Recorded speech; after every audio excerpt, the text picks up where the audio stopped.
CM Revanth రెడ్డిపై BRS ప్రధాన కార్యదర్శి డాక్టర్ ఆర్ఎస్ ప్రవీణ్ కుమార్ తీవ్ర ఆరోపణలు చేశారు. రేవంత్ రెడ్డికి కోడంగల్తో పాటు స్వగ్రామమైన కొండారెడ్డిపల్లిలో కూడా ఓటు ఉందని, ఇది ప్రజాప్రతినిధుల చట్టానికి విరుద్ధమని ఆయన ఆరోపించారు. కోడంగల్ ఎన్నికను రద్దు చేసి ఎన్నికల సంఘం వెంటనే కేసు నమోదు చేయాలని డిమాండ్ చేశారు. 2 వేర్వేరు నియోజకవర్గాల్లో ఒకే ఎపిక్ నెంబర్తో పాటు నమోదైందని పేర్కొన్నారు. దీనిపై సమగ్ర విచారణ జరపాలని కోరారు. ఎన్నికల సంఘం స్పందించాల్సిన అంశంపై సీఎం కార్యాలయం నుంచి ఫ్యాక్ట్ చెక్ పేరుతో వివరణ రావడం అనుమానాలకు తావిస్తుందని విమర్శించారు. ఇక కొండారెడ్డిపల్లిలోని ఓటు ఎప్పుడు, ఏ ప్రక్రియ ద్వారా తొలగించారో ప్రజలకు వెల్లడించాలని, సంబంధిత అధికారులు దీనిపై స్పష్టత ఇవ్వాలని ఆర్ఎస్ ప్రవీణ్ కుమార్ డిమాండ్ చేశారు.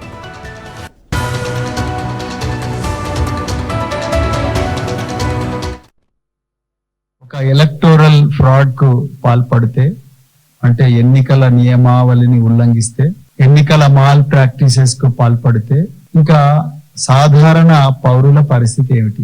ఆ విషయం మీదనే ఈరోజు మేము చెప్పాలనుకున్నది యనుమల రేవంత్ రెడ్డి గారి 2 ఓట్ల కథ గురించి. మరి తెలంగాణ ప్రజలందరికీ కూడా తెలుసు, రేవంత్ రెడ్డి గారి స్వగ్రామం కొండారెడ్డిపల్లె, వంగూరు మండలం. ఆయన ఇప్పుడు ఎమ్మెల్యేగా ప్రాతినిధ్యం వహిస్తున్నది కొడంగల్ నియోజకవర్గం.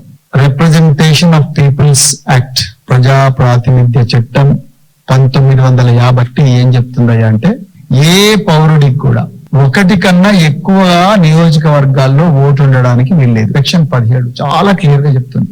ఇప్పటి వరకు కూడా మారలేదు అది.